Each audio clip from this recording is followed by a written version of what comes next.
नमस्कार दोस्तों, मैं आचार्य वसुधा हार्दिक अभिनंदन करती हूँ आप सभी का आपके अपने YouTube चैनल गुरु सप्तऋषि ज्योतिष शिक्षण संस्थान की ओर से। दोस्तों, आज के वीडियो में हम बात करेंगे साप्ताहिक राशिफल के बारे में। कैसा रहेगा ग्रह गोचर की दृष्टि से ये सप्ताह, यानी कि 30 जनवरी 2023 से लेकर 5 फरवरी 2023 तक का ये सप्ताह आपके लिए। लेकिन सबसे पहले आपसे अनुरोध करूंगी कि यदि आपने अब तक चैनल को सब्सक्राइब नहीं किया है तो प्लीज सब्सक्राइब कर दीजिए ताकि आने वाले सभी वीडियो आपको समय से मिल सकें। तो चलिए बात करते हैं साप्ताहिक राशिफल के बारे में। सबसे पहले जान लेते हैं कि इस सप्ताह में कौन कौन से विशेष व्रत, पर्व और त्योहार आने वाले हैं। 30 जनवरी को सबसे पहले शनि पश्चिम में अस्त होंगे। उसके बाद में 1 फरवरी को जया एकादशी का व्रत रखा जा सकता है। 2 फरवरी को भीष्म द्वादशी मनाई जाएगी। 3 फरवरी को जो लोग प्रदोष का व्रत करते हैं वो इस दिन व्रत रख सकते हैं। 5 फरवरी को, जी हाँ, माघ मास का स्नान रहेगा, माघ मास की पूर्णिमा रहेगी। ये तो थे व्रत, पर्व और त्योहार। आइए जानते हैं अब आपके ग्रह गोचर का और आपकी राशि का हाल। तो चलिए बात करते हैं कैसा रहेगा वृषभ लगन वाले जातकों के लिए ये सप्ताह ग्रह गोचर की दृष्टि से। सबसे पहले जान लेते हैं ग्रहों की स्थिति इस सप्ताह क्या रहने वाली है आपकी कुंडली में।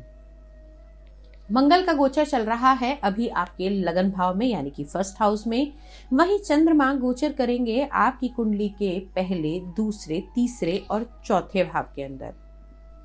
केतु का गोचर चल रहा है कुंडली के छठे भाव में। वहीं बुध देव गोचर कर रहे हैं आपकी कुंडली के अष्टम भाव में। सूर्य का गोचर चल रहा है नवम भाव में तथा दशम भाव में शनि और शुक्र की युति है।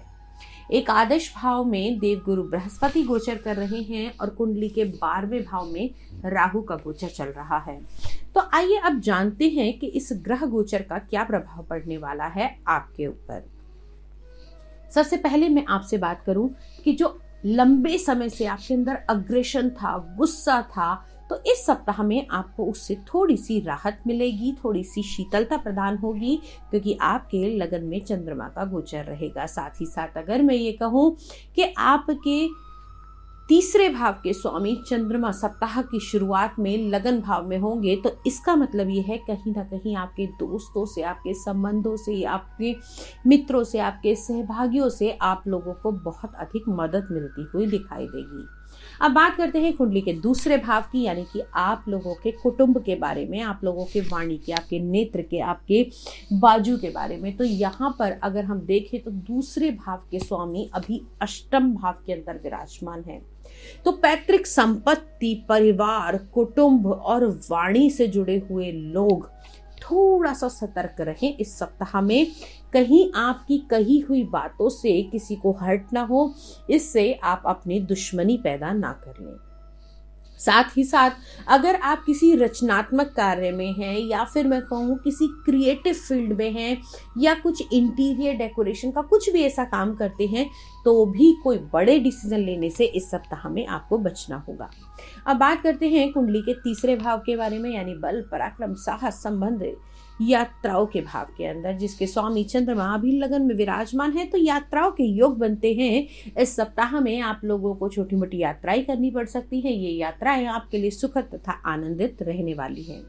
अब बात करते हैं कुंडली के चतुर्थ भाव के बारे में। तो चतुर्थ भाव के स्वामी भाई, यानी कि आपके सुख के, आपके वाहन के, आपके माता के स्थान के स्वामी अभी आपके भाग्य के भाव में विराजमान है। और कहते हैं कि दशम राशि में, यानी कि जब भी सूर्य मकर राशि के अंदर आते हैं तो आपको अच्छे फल देते हैं, और वो भी आपके भाग्य भाव के अंदर। तो इस सप्ताह में आपको मकान, वाहन इत्यादि की जो बड़े समय से आप लोगों को टेंशन चल रही थी, कैसे होगा, क्या होगा, तो वो सब चीज़ें आपकी आराम से होती हुई दिखाई देंगी। साथ ही साथ इस सप्ताह के अंदर आप अपने लिए कुछ नया ऐसा खरीद सकते हैं जिसे हम लग्जीरियस लाइफ की तरफ आपका एक कदम कह सकते हैं। अब बात करते हैं कुंडली के पंचम भाव के बारे में, यानी कि आपके संतान, आपकी शिक्षा, आपकी जॉब, आपके कंपटीशन के भाव के स्वामी अभी भाई आपके अष्टम भाव में है, मृत्यु के भाव में है। तो कहीं ना कहीं अगर कुछ नया स्टार्ट करने के लिए जा रहे हो तो रुक जाओ, थम जाओ, अभी थोड़ा समय लेकर कुछ नया शुरू करो। खासतौर से ये समय उन विद्यार्थियों के लिए विशेष रहने वाला है जो लोग अभी अपने एग्जाम की तैयारी कर रहे हैं, क्योंकि एग्जाम टाइम बिल्कुल पीक पर है और इस समय में आपका पढ़ाई में ध्यान नहीं लग रहा, या फिर कुछ याद कर रहे हैं तो याद नहीं हो पा रहा। तो उसके लिए बच्चों अभी आपको भगवान बुद्ध की या फिर गणेश जी की आराधना करनी चाहिए और अपनी पूजा के स्थान पर एक सरस्वती माता की फोटो अवश्य लगानी चाहिए। माताओं को ये ध्यान रखना चाहिए कि बच्चे जिस जगह पर पढ़ रहे हों वो साउथ वेस्ट ना हो। नॉर्थ ईस्ट में बैठ के पढ़ते हैं या नॉर्थ में बैठ के पढ़ते हैं तो बहुत अच्छा रहेगा। साथ ही साथ पढ़ाई वाले स्थान पर अगर किसी भी ग्रीन कलर का एनवायरनमेंट दें या फिर हल्के रंग के पर्दों का इस्तेमाल करें तो और ज़्यादा कंसंट्रेशन अच्छी हो सकती है। इससे जुड़ी हुई और बहुत सारी चीज़ें, बहुत सारे उपाय मैं हमारी एग्ज़ाम टाइम ममा टाइम आप लोगों के लिए वीडियो जरूर लेकर आऊँगी। अगला यानी कि आपकी कुंडली का छठा भाव, जहां पर केतु का गोचर चल रहा है। तो अगर मैं ये कहूं कि आपका कोई कोर्ट केस चल रहा है, कोई लोन चल रहा है, कुछ ऐसा काम चल रहा है जिससे आपको इस समय में परेशानी होने की संभावनाएं बन रही थी, तो उससे आपको थोड़ा सा रिलीफ मिल सकता है। अब बात करते हैं आपके दाम्पत्य जीवन के बारे में, यानी कि आपके पति पत्नी के संबंध के, आपके आपसी रिश्तों के बारे में। तो उनसे घबराने की आवश्यकता नहीं है। ये सप्ताह आपके जीवन साथी के साथ बहुत ही अच्छा रहने वाला है। जो लोग प्रेम प्रसंग में पड़े हुए थे और बड़े लंबे टाइम से आपस में झगड़ा चल रहा था, बातें नहीं हो पा रही थी, तो उन लोगों को रिलीफ मिलता हुआ दिखाई देगा। साथ ही साथ दोस्तों, अगर आपका जीवन साथी बड़े लंबे समय से बहुत ज्यादा गुस्से में था तो इस सप्ताह में थोड़ी सी ठंडक माहौल में पैदा हो सकती है। हो सकता है आपको किसी रोमांटिक डेट पर भी लेकर जाए। अब अगली बात करते हैं आपकी कुंडली के अष्टम भाव के। अष्टम भाव मृत्यु का भाव, गूढ़ ज्ञान का भाव, रहस्य का भाव, आयु का भाव, जहां पर बुध देव विराजमान हैं, जिन्हें हम स्किन का, वाणी का कारक मानते हैं। जिन लोगों को थायराइड की प्रॉब्लम है उन लोगों को इस समय बचना होगा। गले से जुड़ी हुई प्रॉब्लम है, एलर्जिक रहते हैं, कफ की प्रॉब्लम है, अस्थमा की प्रॉब्लम है, वो लोगों के लिए ये सप्ताह बहुत बहुत बहुत ज्यादा मूल्यवान रहने वाला है।